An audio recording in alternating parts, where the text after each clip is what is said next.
Zone CM FM 95.5. Barbara Brown. One of Australia's largest private hospital owners, Healthscope, has gone into receivership but insists it will continue to operate as normal. It comes after its lenders voted to end their support for the current owner, Brookfield. It has been unable to pay to keep facilities open, including Sydney's embattled Northern Beaches Hospital. Receivers have been appointed, led by McGrath-Nicol partner Keith Crawford. Two men have been charged for looting in the Taree area following the devastating floods on the New South Wales mid-north coast. Deputy Commissioner Peter Thurtell described it as unforgivable. Australian Defence Force personnel are set to be deployed to flood-ravaged communities along the New South Wales mid-north coast. Specialist teams will be on the ground providing health checks and support.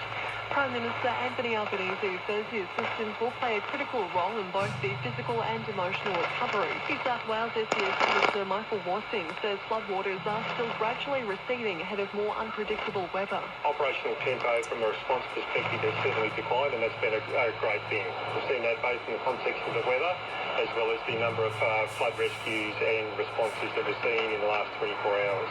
Having said that though, I do want to say that we have got wind coming, particularly for those in the coastal areas. We will see significant storm surge and we will see increased winds right up and down the coast in the next few days. An Australian man has allegedly been caught in Bali with enough drugs to qualify for the death penalty or decades behind bars. The 43-year-old Lamar Archie from Cairns in Queensland was arrested in an apartment with a total of 1.8 kilos of cocaine.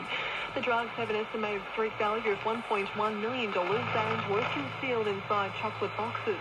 Police allege he was set to be paid just under $5,000 to receive the consignment. A manhunt continues after two men were left fighting for life in hospital after being shot in Sydney's west. Police are concerned it may be the start of more retaliation or underworld-linked attacks in the future. The ute the men were travelling in was peppered with bullets in Parramatta. An alleged Alan Levine's fine family associate that was shot is not expected to survive. Detective Superintendent Jason Box says police are being proactive in their investigations. We're aware of the organised crime networks that exist. We're aware of the potential violence they can use. And relative to that, we are deploying a large number of resources, as I said, to not only investigate but suppress their activities. We will be out there in large numbers for this and for the other offences. We'll be doing everything we can to hold all these people accountable. Energy prices may rise up to 9.7% in New South Wales and 3.7% in Queensland from July 1. It follows the release of the Australian Energy Regulator's default market offer determination.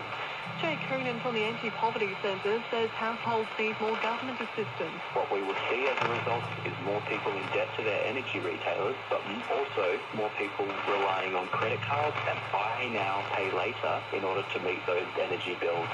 In sport, the Blues are confident Stephen Crichton will be fit to play in the State of Origin opener despite hobbling off at training. Crichton failed to finish a training session in Brisbane, but officials say he was taken off as a precaution.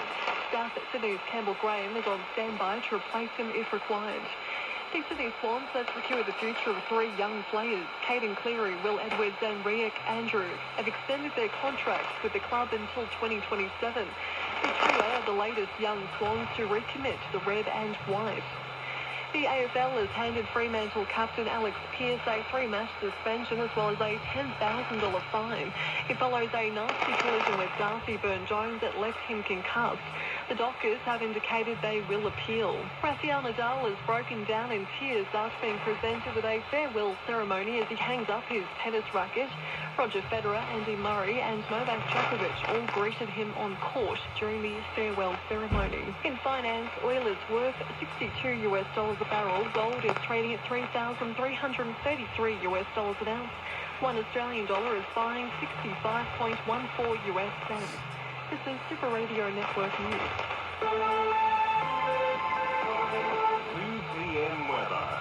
Overnight it will get down to a low of 14 degrees. Tuesday cloudy with a very high chance of morning showers. A maximum of 19 degrees. Wednesday a low of 5, partly cloudy.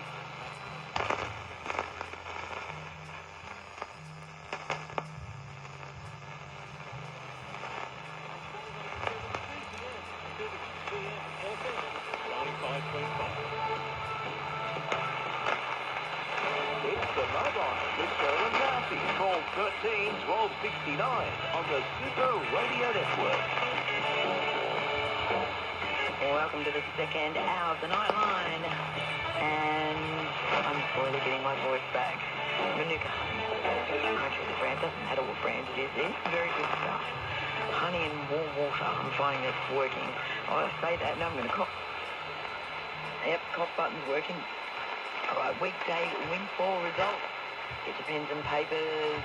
Let's get those numbers for you. Lucky, lucky numbers. $1 million. Maybe I could hire somebody to talk for me if I know.